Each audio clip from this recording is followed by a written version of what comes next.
Olivia Wilde said this in an episode of House. We are who we are. Lotteries are stupid. I agree with Dr. Hadley. Lotteries are stupid. They're a form of gambling that is almost criminal. The only difference between playing the lottery and a Vegas tourist mindlessly playing on a slot machine is the odds are better at winning a slots jackpot than the lottery. I remember the weekend visits with my dad and his trips to 7-Eleven on a Saturday.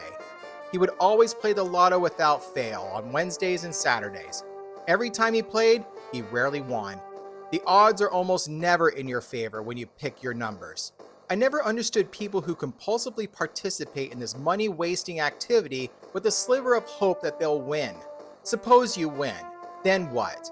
There are stories I've read where the winners were smart and generous with the massive prize they won. But more often than not, it's a never-ending parade of horror stories. Self-destructive behaviors, squandering, lawsuits, and getting pestered for a piece of the prize are just a sample size of how big the lottery winners don't exactly live happily ever after.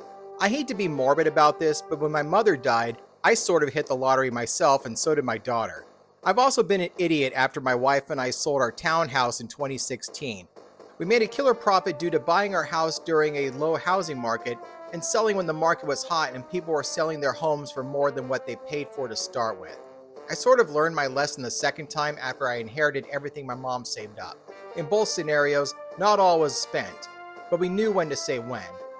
This is why I don't bother playing the lottery, nor do I take part in any kind of actual gambling where money is changing hands.